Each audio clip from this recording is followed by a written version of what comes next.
I'm Justin Lane Briggs. I have the tremendous privilege of being the portfolio manager for Mexican spirits at Skurnik Wines and Spirits, and I'm sitting here today with my dear friend and beloved advocate and inspirational leader, José María Dondé, who many of us know as Chema, and he is the founder of Panorama Mezcal. He's been the director of numerous beverage programs around the city and bartender at some of the finest establishments in terms of cocktails in New York City as well. Real OG industry legend at this point, and also, again, a thought leader. So I wanted to, have a conversation with you about what that's been like in the last decade and change, and hear your story a little bit. All right. Hola. Buenos días. Yes, my name is José María Dondé Rangel, and I go by Chema. That's a short name for José María. I'm not sure how that happened, but there's not that many of us. And I'm from Mexico City, born and raised, and then I moved here to New York when I was 20. I am now 37, I think so. And I feel like New York is my home. I like living here. I like the industry that I work for, and it's been fun. I think it's been fun. It's been now 17 years working in the restaurant industry since I moved here. I started as a busboy. I was in a Cuban place in Forest Hills, and I didn't know what I was doing. They were like, "Oh, go ask for a job as a busboy." And then I didn't know how to do that job. And then they were going to fire me because I wasn't that good. And then I actually left because it was a little bit toxic. And then I ended up working with a group of Italians, and I stayed with them for 7 years. And then I got to work with a lot of really cool people that they were, able to teach me. And then also they were like grabbing me and telling me like, look, no, we'll make sure that you do good. And then I started getting better at what I was doing. And that was actually really cool, working with different people from different places, especially Italians. They're really passionate about it. I like that food a lot for sure. And they gave me opportunity to grow in the industry. I was there as a busboy. I was a expo. I was a food runner. And then I was a server, and I was there with them for like 7 years. So that was pretty much like my beginnings when I was trying to figure out what I was gonna do here, living in New York. I was going to school. I was working in a lot of different places at the same time, like 3 jobs. And then I had the energy, and then I needed to make the money too. So to be young. Yeah, of course. So I was riding my bicycle everywhere, and I was just getting things done. And then Where were you going to school? What were you studying? English, a second language. Mm-hmm. And then when I was taking a few workshops, because I was trying to go to school to the CUNY, but then I wasn't going to be able to pay. And then I guess now I see it that probably I needed to do a little bit more effort. But I was always curious about things, and then I was always trying to look for different workshops just to learn something different. I remember I used to go to the Apple store because I was taking pictures, and they were giving, and they still do, workshops about photographer and videographer and editing and everything. So I used to go to all these places just to learn a little bit more, because I've been always like curious about things, and then I just don't like, the feeling of being stuck and then just knowing, or being the person that doesn't know that question in the room, So I don't like that anymore. So that was pretty much when I started here. And then somebody told me, because I was pretty much also like a busboy for a really long time, and then someone told me like, oh, you didn't go to college in Mexico just to stay as a busboy here, right? And then he called me a bus burro. Burro is a donkey. So he called me a bus burro. He was like, just stop being a bus burro, no, instead of a bus boy. So I was like, oh shit, like I need to really focus. I really need to move what's next, right? So I started like moving things around, and then I started looking for jobs. I started to pretend that I was a good barback, and I never was a barback before. And then that's how I started working behind the bar. And then I got a chance to be working in really cool places. I got hired in really cool places where I learned a lot. I think everything started when I was working at the Dutch with Andrew Carmelini. I was there as a barback, and then the people, the whole team, they were really cool. They were really organized.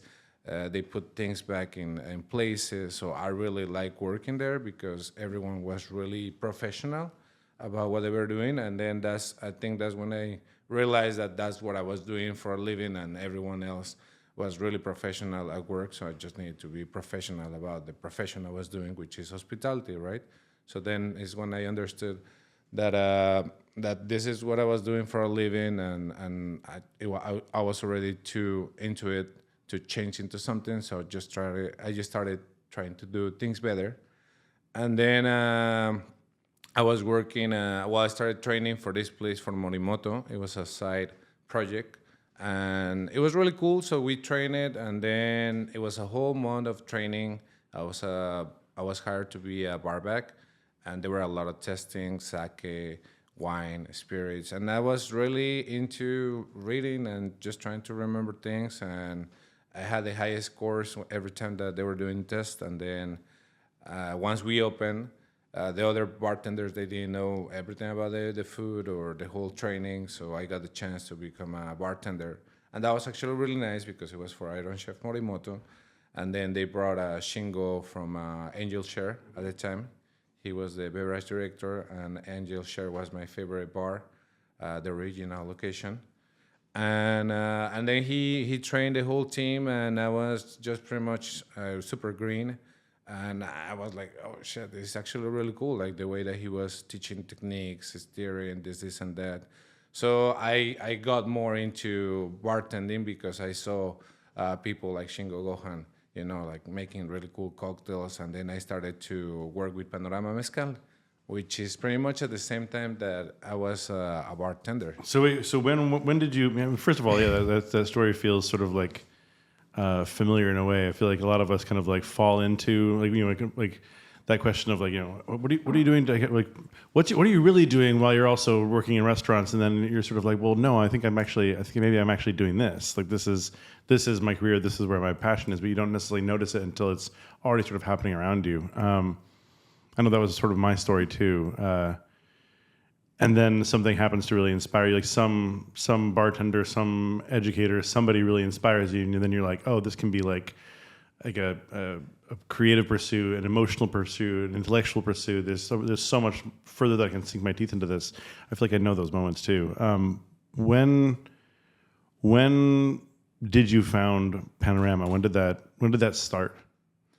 Panorama has been now 11 years, and everything started because mezcal was happening, and then I was behind the bar, and there was an opportunity to bring a mezcal from Oaxaca and to start a brand. So that was like 12 years ago, and the plan. So was it originally going to be a brand? It wasn't going to be a brand. Panorama Mezcal wasn't going to be a brand. It was just. I always wanted to start like something like to create like a magazine, like to create like a way of showing Mexican spirits, especially because when I was in Mexico, I used to have a podcast, and it was about music, and then I was always like, and I don't even know if anyone else was listening to it, but I was just making it, and then I was curating something, and also. While going back to Mexico, I was in a group that my dad founded, and it's been now more than 30 years. So it's part of the church, and then we used to collect money, gather people, organize events, organize retreats, and things like that. So it was always part of the family. Just try to do something like you need this much time to organize logistics. You have 150 people, this and that, right? So I kind of like grew up in that situation where it was part of the church, but I was with my family organizing everything. So when I moved here, it was more about like where to go, who do you need to know so you can start moving things around. And then I Kind wanted. of, how do you build community through an organization or something? Correct, yeah, because I was part of this community in church, and that was the name of the group, the community, and then here, I was always trying to bring friends and try to do parties or be like, hey, we're gonna all go to this place together because I met really cool people, and then at some point when I saw the opportunity of bringing a mezcal here is when I wanted to do something that it was kind of like what I was doing before, like gathering people and then probably throwing a party. And that's why I was saying, like, to be honest, it was just more like to throw a party. It was like, how can we just do really cool parties? It's New York.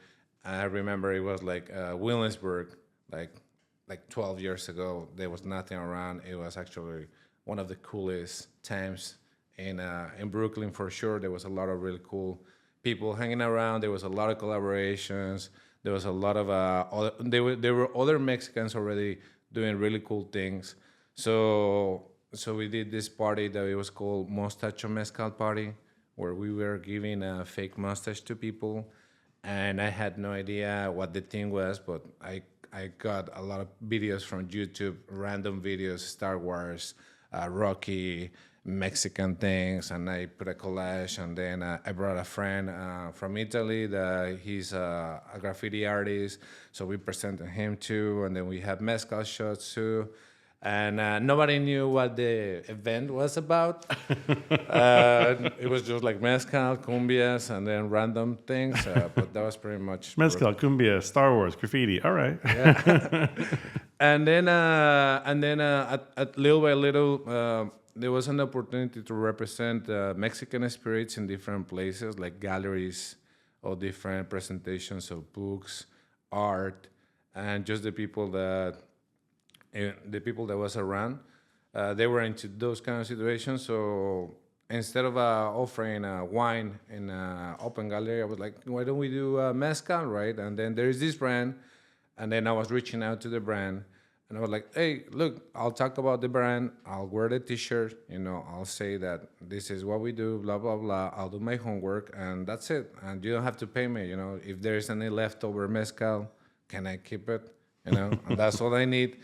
And that was before Panorama Mezcal. So that's how Panorama Mezcal started to be like let's do a magazine, kind of. Like, I wanted to do like a printed magazine, like the Elle magazine that it was back in the days. Mm-hmm. But this is before Instagram, before This TikTok. is before the print media died. Yeah, and it was pretty much in the beginning of Instagram. So I got Instagram, and then I just put a Panorama Mezcal because I remember, like pretty much sketching what was going to be, and then it needed to make sense in English, it needed to make sense in Spanish. So Panorama is a wider view, right? So it wasn't just going to be about like something specific, like just mezcal, but it was going to be about mezcal and everything else that is around, right? I also love the thing of thinking about that being the term you like caught onto or like grabbed onto. Hearing you say that you were also like going and taking classes on photography, sort of like I was like doing drop-in classes on photography, and then what connects with you when you're trying to give that kind of idea of an expansive vision is like Panorama. Yeah, well, I love that. like how will you? It just needs to have it needs to make sense. It needs to have a meaning, right? Like, it's just not like just a cool name just because, right? And then I was like, I feel like Panorama is just like, if I have to explain it, it's because it's a wider view, right? It's not just about the product, but it's about the people, and especially having the connection and having the opportunity to be in Oaxaca, to travel around Mexico before I moved here, and getting to try mezcal when I was 16, or being the first 2 times that I went to Oaxaca, it was Guelaguetza the 2 times, and it was amazing, right? So just trying to represent, especially because once I moved here, it's like, oh shit, like I'm a minority, right? Like you don't feel like that in your home, right? But then here it's like, oh shit, and what do? Like, you try to represent, or you start getting to know people that they're representing your culture too, right? And I feel like it's like you just hold to that, and it's like, well, I'm from Mexico. What I'm gonna do? I'm just gonna try to represent the same as I was working with Italians, and they were really proud to be Italians. They were really proud about the food, the wine, this and that. I'm like, well, I like working with that. I like And I feel like New York is great to try to understand different, cultures, different countries. Like you get out of the box, right? And then you realize that there's more out there, right? And especially coming, from Mexico City is a really big city too. Now it's a little bit more cosmopolitan, but it's still like a niche, right? So that's why there was a need to try to represent, try to do something with Mexican spirits, try to just do something, and the brand didn't work out, but the Instagram started to bring people attention, and then I was just pretty much taking pictures, going around with bottles in the street. I mean, I never got caught by the police, but I was just pretty much taking bottles around New York and then just taking pictures and just trying to do a little bit of content. I didn't know that content creations was going to be a thing, right? It was just like, what do I post? No? And it was like posting 3 times a day. And there were a few memes, there were tacos, there were jokes, because it's just part of the Mexican culture, right? And then I just started to get more into the Panorama Mezcal on social media because it was working out. And it was too green, so I was just going to places and I was asking bartenders, hey, do you have mezcal? Can I do a video? Like I have my GoPro, I know how to edit. And then I was just trying to do my best, and I was still getting charged for the cocktail I was taking the video. They were like, yeah, sure. And I was like, I'm going to try to make it really cool, blah, blah, blah. And then, like, this is what I do. And then I was still getting charged. It's okay, right? And then I was sending those videos, or I was showing the brands that I was already working with them. And if they ever needed help, that they could just use me and try to talk about mezcal. And I'm here. I'm already doing this. I know, right? Like 11 years after, pretty much. Well, it wasn't easy, but at the same time, there was a lot of really cool people like you. I met you probably like 12 years ago. Sounds right. Or probably a little bit more, when the mezcal booming. And you don't need to be Mexican to represent Mexico. And there's some people like you that actually do really cool things about the Mexican culture, like carrying all these really nice products or curating. That means a lot to hear. Really Thank cool Mexican spirits portfolio, Hope so. like Skornik has. I think it's actually really cool because of people that start appreciating these things, and probably people that they were Mexicans, that actually mezcal is a thing, and this is called malinchismo, because a Malinche was an indigenous woman that helped the Spanish translate with the Mexicas, and then she ended up being a little bit more on the side of the Spanish, and then she liked a little bit more that idea that they were bringing. I don't think she got like a brainwash or anything like that. She just decided that she wanted to stick with them. Okay. And there were a lot of different politics, and the Mexicans weren't that great too. So in the end, she helped them, and that's why malinchismo, which comes from her, is when you have a preference as a Mexican for something that is from outside and not really from your own place, right? So let's say that people started drinking mezcal first in the States, while in Mexico, Mexicans were looking bad at the people that they were drinking mezcal, because it's just, you're making your own moonshine, right? Yeah, like farmer juice. Yeah, right? Like farm juice, that's in your back jar, and I just drink my Absolute or my Smirnoff and this and that, right? And that's when it got really popular, and people like Ron Cooper, they saw that it was actually a really nice, inspirational thing, artistic, artisanal. And then the movement of craft cocktails, of craft things, right? Artisanal, handmade, farm to table, right? And people actually caring about what they were consuming. Yeah, there's like a transparency, or kind of like an ability to have that. Not necessarily always, but there's an ability to find that in mezcal, or to find kind of like a connection between like soil and what's in the bottle, a connection to terroir, connection to people, that I think people really grabbed onto, and I think totally like commercially here a lot earlier than in a lot of other parts of the world, including Mexico. Sure. Yeah. So I think that people started to appreciate those things that probably were look bad, and they didn't care. And it was like, if it's big manufacturer is better than actually small, and that people actually carrying and bringing culture, right? So that's why mezcal fit into all of these things that people are, and it's still a thing, right? People still care about what they're consuming. They have or they're able to look more and have information, and that's good because all you have right here is information, right? And that's why this is actually really good, and it's been now like 15 years since the mezcal category has been growing and growing, and there are more brands now, which is also a little bit scary, but then at the same time there are a lot of really cool producers that they've been representing for more than 15 years, right? Because a lot of the brands that we see, they are really brand new, but the families that they've been making it, they are not brand new, right? Like those are generations, and it's just not like, it just happens that they had an opportunity, and this is actually really good because like Mexico is probably not the greatest country, right? And it's really corrupted, and then to bring money back to people from Oaxaca, which is one of the poorest states in Mexico, right? And then having an opportunity for a producer to actually come out of the root, I don't know, that lifestyle that wasn't probably the best for the family, and that's because someone came from outside, right? And they were like, look, we believe in this, we like this, we want to support, right? So that's also really good because it brings jobs. It brings jobs, and because of that, there's a lot of families that they've been able to have a better quality of life, and then that's once in a lifetime.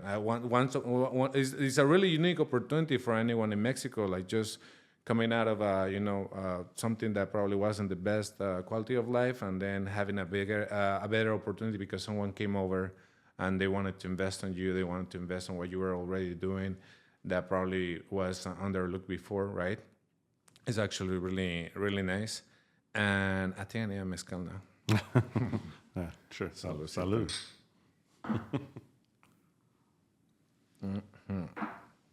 Well, Chema, one of the things that I've been really impressed by that you've been doing for so long has been so much advocacy for the category. And it's funny. I think we were talking about how it's sort of changed as an industry and how there's so many new brands and things like that now. And once upon a time, it seemed like the big stuff was the stuff that was seen as valid, the big industrial stuff, and like the other thing is the small kinds of like artisanal producers, ancestral producers that the people like us, really gravitate towards. That have also really changed the narrative around the industry and the category. Those things were seen as kind of like less than. Those weren't, they weren't as respected as the big industrial nonsense. And I feel like in a funny way, we're sort of like constantly we're like.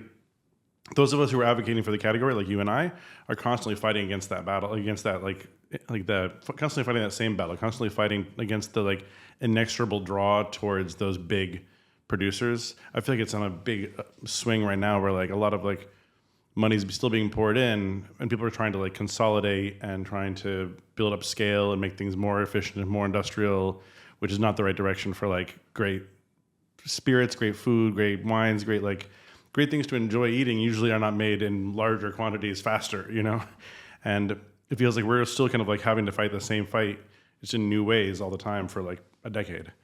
But, No, it is. It's pretty much how the world works, and then everyone wants to take the biggest piece, and then that's what I was saying. Like Mexico is really corrupted, right? And then a lot of things are able to happen, and a lot of big brands are able to run the show because that's how it works, right? But that's why it's important. I think it's my social responsibility to educate, to talk about these things, because then in the end, this is, if I say something about this brand, it's gonna go back to this brand, and if I try to bring people into these kind of bottles that they represent more, and then it goes back to the right people. If I have the chance to do that, I'll go for that, so it can actually do a small. It's gonna be like a small difference for sure, but that's why there's a lot of us that we're trying to push against really big companies, and then I know that it's been working. It's been working, and then it's little by little. A lot of people they hear you, they hear me, and they hear that we're giving meaning to things, right? Because that's the important part about that. And this is something that I learned from Assis Cortez. If you see me, Assis, hola. He's great, and I think he's a really good mentor, really good teacher. And I remember in one of his speeches that he said about giving meaning to what we were pouring, right? And then he took in a really good romantic, like poet kind of. He's a poet, and then he has a lot of heart on the way that he talks about mezcal, especially because of all his family, what he's been doing for this category, right? So since then, I think for me, like giving meaning to what we pour is really important because otherwise it's just liquid, right? Like especially if you don't know, like you just see it and it's like, oh, that's just 1 ounce of you don't know, right? And you measure it and then it's gonna taste good, but then like you're missing an opportunity to actually have an experience with what you're drinking, right? And also, and this is not only for spirits. This is more like a lifestyle, right? Like you just gotta give meaning to everything that you do, so it actually feels special, and it's just not doing for doing or just drinking for drinking, right? And not having bottles just to have bottles, right? So I feel like now that I'm older, right, that kind of like clicks more, and it makes more sense to try to take it slow and then turn around and then read the bottle or ask the question because I want to know, right? I want to know what I'm drinking. I want to know what I'm gonna be, sipping on. Because once you have the picture of the person, once you know the name, right? Once they tell you about the terroir, are you able to see the agave that they were using or the cooking process? Like it doesn't taste the same. It actually tastes better, right? Because you're adding all of this, and it makes more sense. It's like wearing something that probably it looks good, right? But then once you get it, it's not really good quality and it's not that great, right? And that's why you gotta Like fast look, fashion and that sort of bullshit. right? Yeah. And that's why you probably wanna look. This is not like fast fashion, right? Or you heard me say about this or talk about mezcal like with cars, right? That like a nice introduction, big manufacturer mezcal, right? It's gonna be like your Toyota Camry, Oh, sure. Yeah. right? That it works. It works great. It takes you from point A to point B, right? And then it is there, and then it delivers, right? And then you need that one. You need that one for sure. But these are collector's items, right? These are smaller productions, and these are like the Bugattis or the Bentleys of mezcal, right? Because those are really small. This is like 100 liters versus how many liters a really big brand can make, right? Yeah. So that means that we have one bottle out of maybe like 130 30 or so, yeah. something like that, right? So I do feel special because I know once we finish this bottle, well, not today, but that's gonna be gone, right? And then there's gonna be less people that they're gonna be able to try this. So it's really unique. How many people are gonna be able to try this? Not as many people as they're gonna be able to take a Toyota Camry, right? Right, yeah. And then once you get to try this, and then you go back to a 40% big industrial mezcal, like you can actually, feel the difference, right? And then you know that I might like more this because this is more dense because it comes from Iowa land and it's an agave. What's this one? This is Espadín Penca Corta. Penca Corta. Yeah, and it was grown de milpa. It was grown in the milpa, like the kind of cross cultivation of different crops. Yeah. So that just adds more into what we're drinking, right? And then and that makes me now taste the beans and the corn and whatever else that they're planting around, and that's really cool because it just gives more meaning to what we're drinking, right?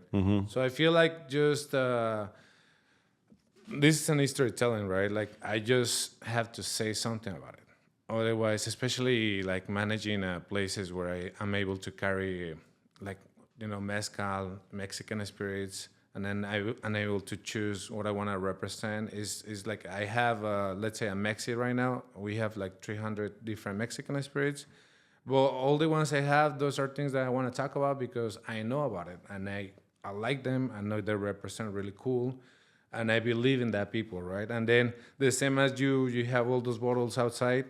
but you see faces. You know the name, you see the face, and if he has a face and is a person, he has also a family, right? And he's part of a community. And I think it's like having this one right here, right? Like I love this bottle of La Medida because then you see who Jose Diaz is, right? So it's not just like any bottle; it was made by someone, right?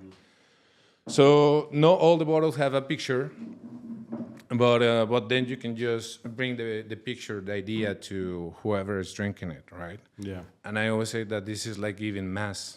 Like when I'm talking about the spirits, talking about mezcal is just saying the same thing, and then you just get better at at what you're saying.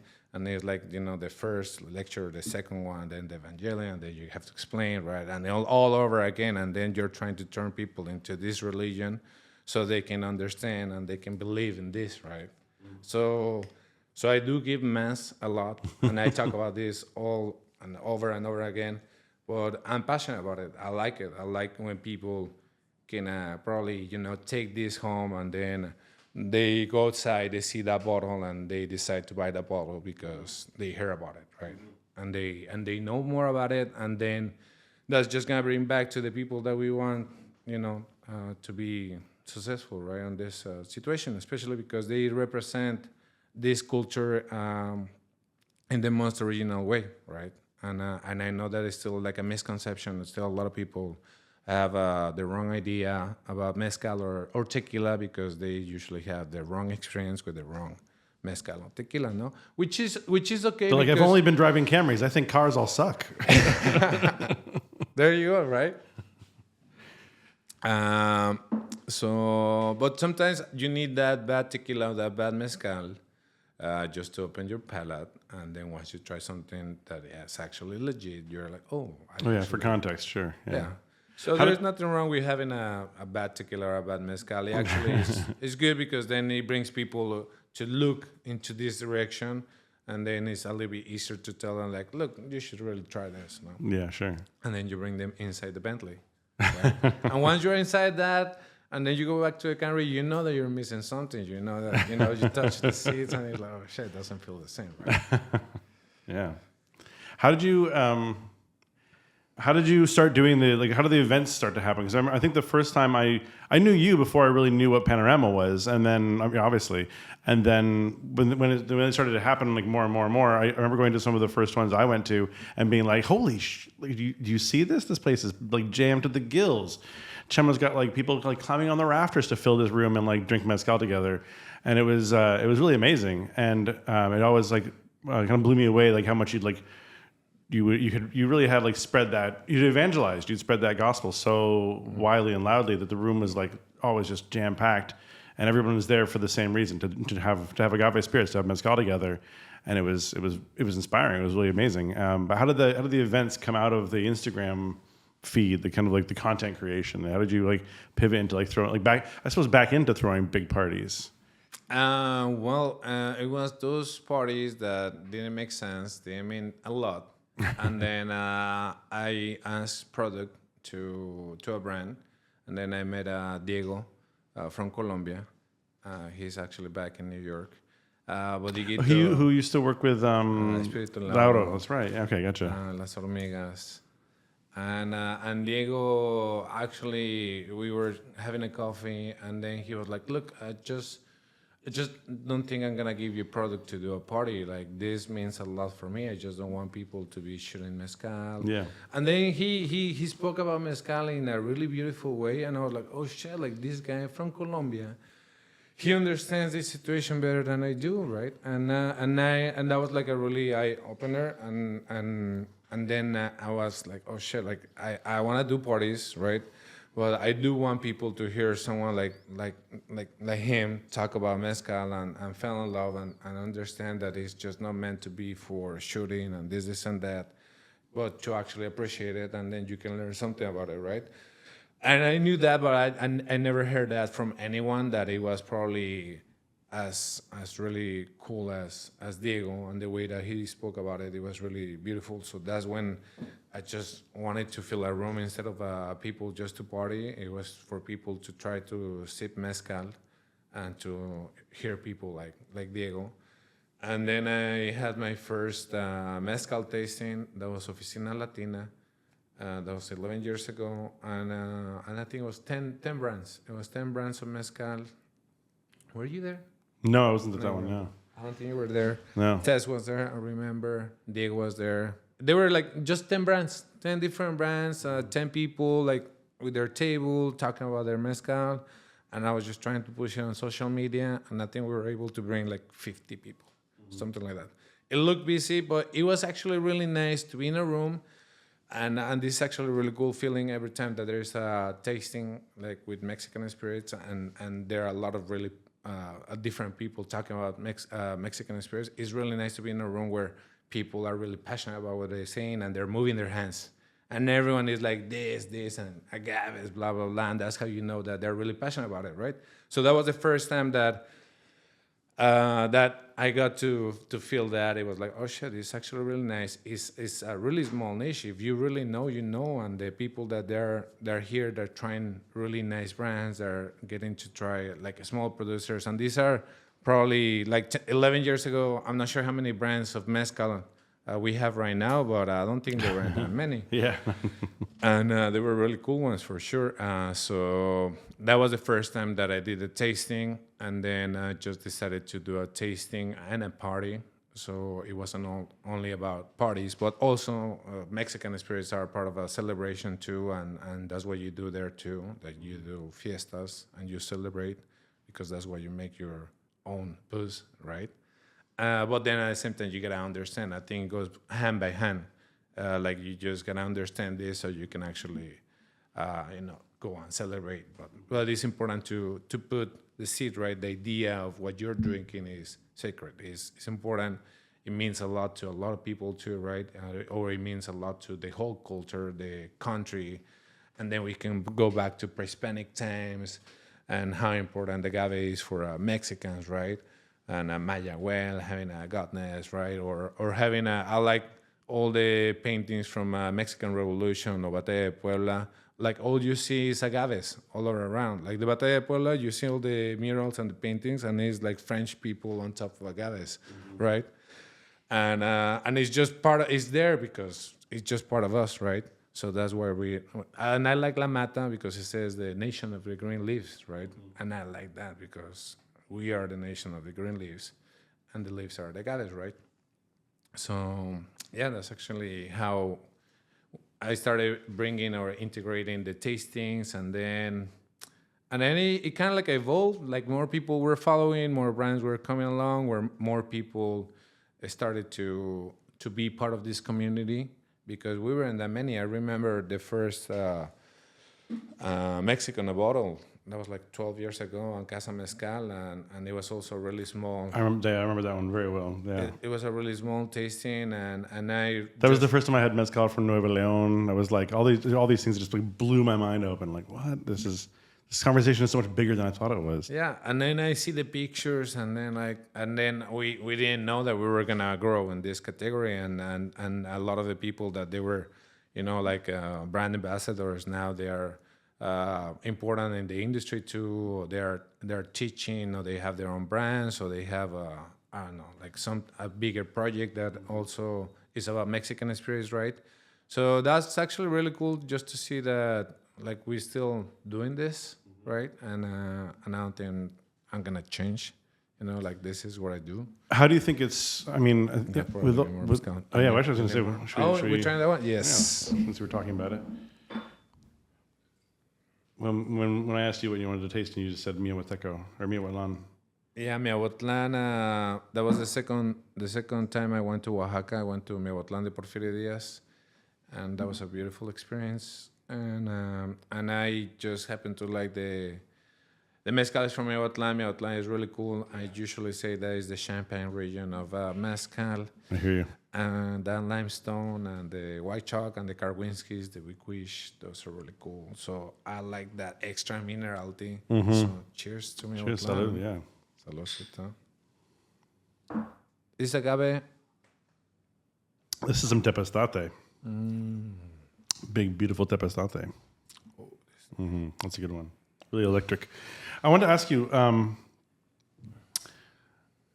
in in all these years of like kind of advocating for the category and going from like bartending to really kind of being this, very public figure in category education and advocacy this way, and doing all these events and things like that.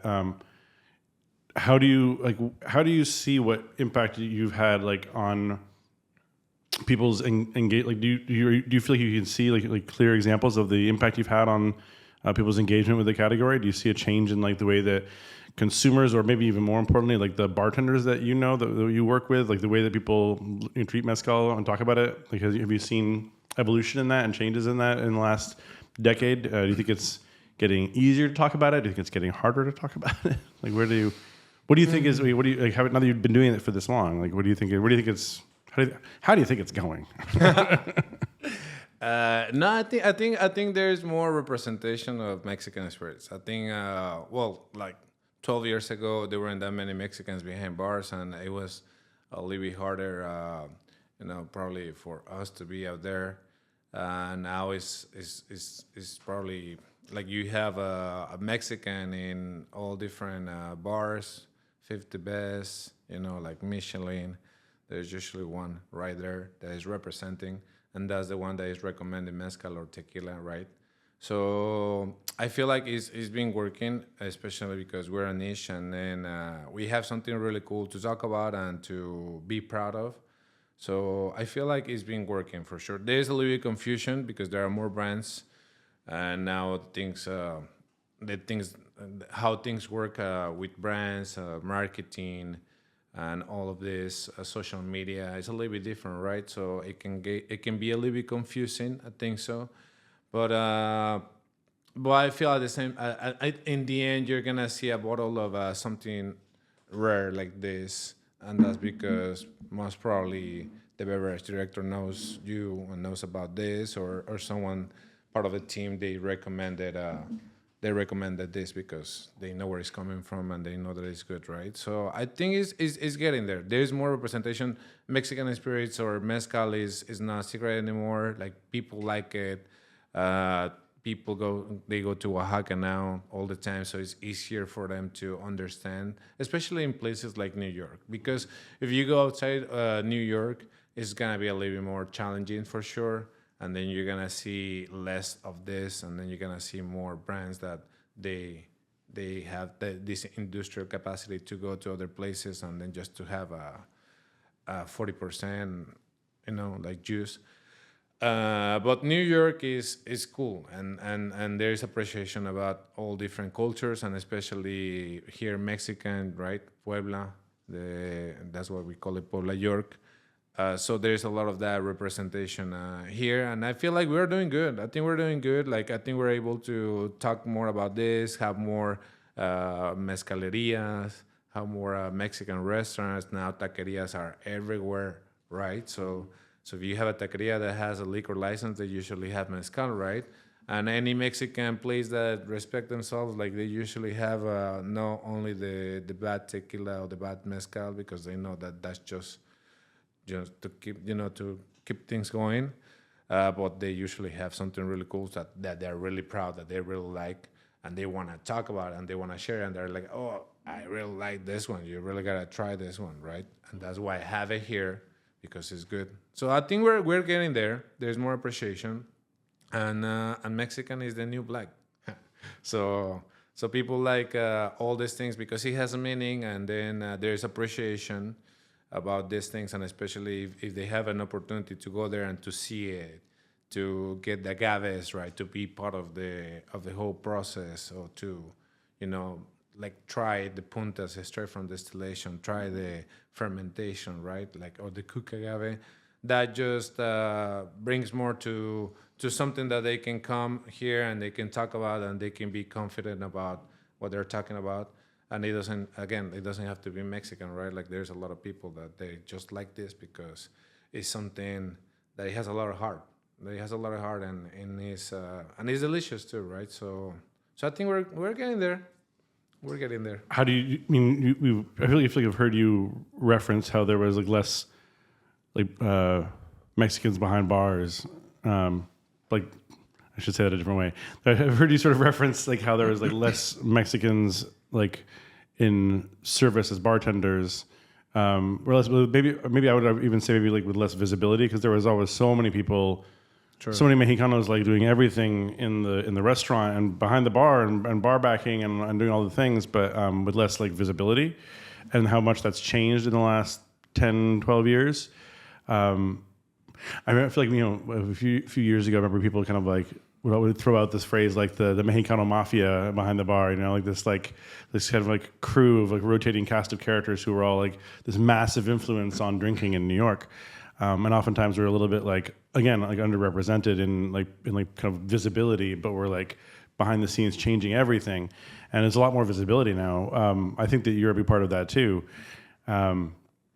Especially things like the Panorama events where you feature lots of different bartenders, the Bartender Legion events from different places all around the city and sometimes all around the country. And I guess I wanted to ask you how you think it's changed just in terms of like visibility and access for Mexican restaurants, for people's expectations around that, and maybe what it's been like. What do you think it's been like in the last decade, and how it's been changing for like the Mexican American community, like doing service, doing hospitality, doing bartending, the change in that kind of like dynamic in the last like decade and plus a little bit, and your experience and like how that's changing for the next generation.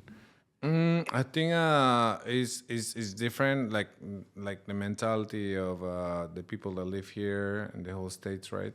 The whole world, it's a little bit different. So there is no room for people to be, like, well, I guess there is racist or like to say things that it doesn't really make sense, especially in a city like New York, right? But I think it has changed a lot. I work with Ramon. Ramon is the beverage director for Mexi. He's a character. He's great. He's from Michoacan. But I like his history because he was one of the first ones to be behind the bar. And we're in Stone Street, and we're close to Harris, where he used to be a busboy, and then he was a barback. And then they didn't want to give him a chance to be a server or to be a bartender because he was Mexican. And the people that were managing the place, they didn't like that, right? So anyways, he was really good. He stayed with them for a really long time. And then there was an opportunity for him to be a bartender. And then he was behind the bar, but they built a wall to cover the service section because they didn't want it for people to see him. No, it's really no way. Yeah, that's crazy. So this is like 30 years ago, and he says this, and then he still says hi to the manager. They put the wall right there. He's still right there, and anyways, he was there behind the bar, and for a few years he was just doing service bar, and then he was just cover, right? In the end, he became the beverage director for the company. So is like from being a busboy to a barback, and then being a bartender that they were like proud, and then they were like, oh shit, he's Mexican, like we don't want to show that, right? And then he became the beverage manager, and now he came back 30 years after, and he's partners with the people that he used to work for. And the guy that he put the wall right there. He's still right there, and we still say hi. And this is back in the days, right? Like, and then probably people made mistakes and this and that. But I feel like it has changed a lot. Now he owns 6 different places, And then his partner Andres is also Mexican. He also started as a busboy at the same place at Harris, and then he became the general manager at Harris too. And now they own 6 different places, right? And this is just one of them. There's probably a lot of people like them that they not only Mexicans, right, from other places too, that they probably had this kind of like a same situation, but now they are more confident and they know who they are, right, and there are more chances too, right? And then you see that there are people that they're really prepared, and then I guess that's why Bartender Legion also came along, which is this event where I have different bartenders. And in the beginning, I just wanted to have Mexican bartenders, but also I just didn't want it to, be like this and just be like, oh yeah, it has to be Mexican, otherwise it's not okay, right? Especially when I learned a lot from other people that they were Mexican and they were actually representing better, right? So that's why Bartender Legion, it was, whoever wants to be part of this and represent Mexican spirits and you like it and you want to show what you can actually create with this, come over, right? And then Bartender Legion has been 14 different editions and a lot of really cool bartenders. And then I just go around. Now I have a little bit less time. Panorama Mezcal is still a side project, and then I still have to have a full-time job, right? And then it's a passion. It's a hobby that it became a side project. It is a hustle, like organizing events, making sure people commit to free RSVPs, this and that, or also emails, and I like it. Like I think after a moment, like you just start getting used to it, right? Like you just did it once, you did it twice, and then you know that you can keep doing it, right? And then we've done a lot of different things together, and then you just get used to it. It's a lot of work, especially now that I manage to different places, but it's still like I want to do it. Like I still want to do it. Like I'm still gonna do it, and then there is no day off. I guess the same for you. I know you have your family, but this is there's 24/7. There's no day off. There's no day off. It's terrible. Cheers. Salud. So yeah, it has evolved. So I get to hear like different people histories like this, like Alex Valencia, right? Like he's one of the first Mexicans that started pushing really hard too, and now he owns different places too. And I remember they were having difficulties to open the very first content, and now he's out there and he's gonna keep doing really cool things because he's done it before, right? Yeah, it's the third one just opened, right? Yeah. Yep. So there is a lot of really cool people like Latinos and Mexicans that they've been able to, succeed and be successful in this industry, and then try to present and represent Mexico, right? And that's actually really cool. I think that's really cool. It's the same as probably like I was a busboy, right? And then I hired someone, or I hired my barback. And I'm like, the only reason I'm hiring you is because you're gonna take my place at some point. And I was you, and I'm gonna hire you because I see myself. And then I'm just gonna tell you how we're gonna get it done, right? Like, I think a lot of people sometimes they don't wanna share, or they don't wanna, or they just try to keep it for themselves, right? And it's okay. Not everyone. Grew up in a situation like mine, where I was in a community, and my work was to push all these kids to be a better version of themselves, right? Every day, and I was dealing with different situations. I was like, this is what we're gonna do, right?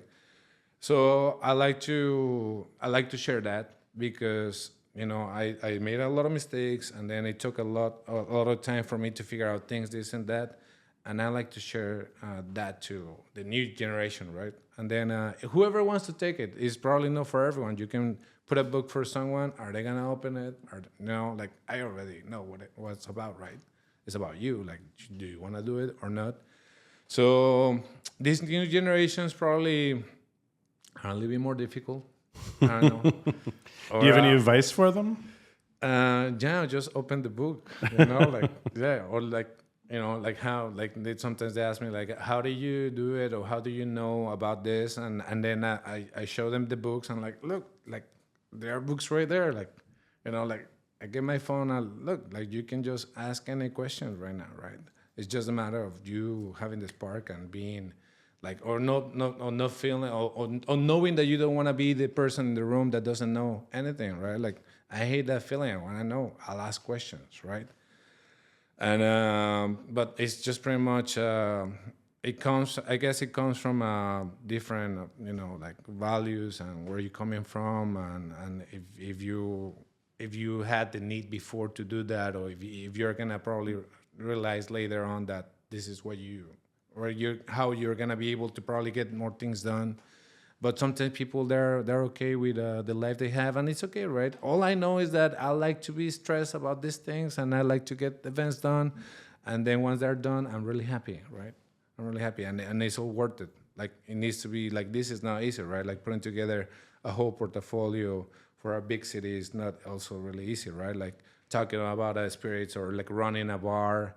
And then especially right now that people is not drinking, it's not really that easy, but it's consistency, right? Like how you build something, like it needs to be consistent.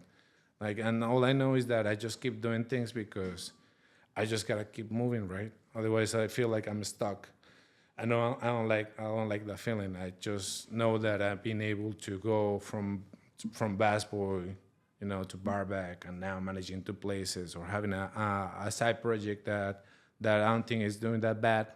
And I'm happy with the community that we've been able to create, right? Like, because this is not only like my thing, like you being able to help, like Panorama is all these people that they've been around. So that's why I don't really like to post about me, because it's not really about me. Like, I don't want to be like the guy in the camera, like talking about like, oh, this and this and that. I don't know. You don't want to do what we're doing exactly right now. Yeah, like, I mean, I don't mind because I like talking. I mean, I like talking. I just don't think that I'm a cameraman, and then sometimes I have to do it because people needs to see a face, right? But then at the same time, it's like, like if people want that, it's okay, but I don't. And then in the end, it's like I can still do whatever I want, and I just want to talk about those things. So I rather post about a meme or a taco that looks beautiful instead of my face, like, and that's okay. That's okay. So that's why it's not only about me. Or I'd rather put a face, like your face, and it's like, oh, we have a class with Justin, right? And then talk about you. Or your or bottles in the streets. I like the bottles in the streets. Oh, the bottle? No, I don't do it anymore. That's not okay anymore. I don't want to get ticket for that. So yeah, that's been Panorama Mezcal. So really cool friends. And I feel like it's nice. This is a really cool profession. It's a really cool industry. I think it is a really cool category as well. The mezcal, the Mexican spirits. It's a golden age. Yeah, I wouldn't work for a vodka company for sure. What if the vodka was agave based? You heard about that? It's from Florida. No, I think so. Anyway. Well, I can do a little bit more of yeah. Which one? They're both Back to really Gusto? good. What's that? Sure. No, which would you like? They're both really good, but There. let's do the Gusto for sure. Salud, Marco. Salud. Yeah, Mehuatlan. I also like Durango. Mezcal is from Durango. Mm-hmm. Well, there is more coming out. I feel like people usually have the same as they say in Oaxaca. The first stop is Matatlan, right? The same for all the states. The first stop is Oaxaca, but then you have mezcales from all over around. And I think it's a really cool thing that there are more Mexican spirits coming out that is not just mezcal, that now is destilado de agave. So they're able to do what they've been doing for a while. Yeah. Or raicilla, bacanora, osotol, rum, whiskey. You were saying that you like mezcal from Durango right now. Are there any other like states broadly where you're like, oh man, I've been really enjoying like lately I've been really enjoying mezcal from Guerrero. I've just been like, oh man, all that cupreata, give me that juice bomb. Oh. Like, is there any place that he's been like scratching an itch for you lately? Oh yeah, Nombre de Dios for sure. Durango is amazing. Mm-hmm. I really like them a lot. And then the one from the Zona del Silencio. Ah, okay. Yeah, the Ultramundo, that's really good. It's a really cool Lamparillo. I think Lamparillo is one of my favorites from Durango. And I gotta say that Karwinskis are also my favorite from Oaxaca, for sure. So I'm really excited about Durango, what they have to offer. There is not many, and it's really small production in comparison to Oaxaca. But I feel like just having that representation and also something that it tastes different because it's just from a different place, right? It's actually really cool. So the whole spectrum is bigger, right? Like, because it's not only Oaxaca. Oaxaca is the first stop. And then there's a lot of different states in Mexico when you can just distill agave. And there's a lot that we haven't tried, a lot of agaves that are coming now because there are a lot of crusts or like new producers that like somebody found in the middle of somewhere, right? And they're making this juice that it tastes amazing. Guerrero is great as well. I like Guerrero too. Cupretas are great. So yeah, just keep drinking good mezcal and just make sure to ask the right questions, and the more information, the less question marks, right? That's why I always say and especially it needs to have the name of the producer. Like it just needs to give like representation and respect to whoever has been able to produce it. Because if there's a new brand that just started last year, but they don't even mention who the producer is, like you didn't make it yourself, right? and there's no really a sustainable thing. This is something I learned from Jason Cox. Like no one is sustainable. Us, waking up like we're not sustainable, but being responsible, right? Like on the way that making alcohol, especially because all the waste, all the different things that it can happen to the ecosystem. That's something that I feel like there's more awareness of that, because it's not just drinking for drinking, or just not only knowing how they make it and how cool it is or how good it tastes, but it's also like asking what else are they doing, right? Because there's a lot of things that we don't see, that we don't know. There's a lot of I don't know, even violence. This is like a Mexican telenovela. There's a lot of things that we don't see that happens in Mexico. Money, narcos, this and that. So obviously you're not gonna be asking about those things, but it's like, what are you doing as a company? What's your responsibility? What are you bringing to the ecosystem? How you're trying to be sustainable, right? Like, what are you doing for education? Because I feel like all these things, they add up, right? Mm-hmm. And also because people wants to know, and there needs to be more information, and there needs to be more education, and this shouldn't be like having a website where it's like, oh yeah, mezcal, try, and there's a group of guys like drinking this and that, but there is no name for the maestro mezcalero, there is no picture of family, like there is no respect, like this is just pretty much marketing, and it's just about somebody's ego, right? So I don't like that because like it's not about them, mm-hmm. right? It was never about them, mm-hmm. right? So like having someone that represents this, that it's not like celebrity BS or anything like that. These are the celebrities right here. They've been shining for a while. Mm-hmm. So yeah. So salud. Cheers to that. Salud, right on. Thank you very much. Salud. Salud. Salud. Salud. Gracias.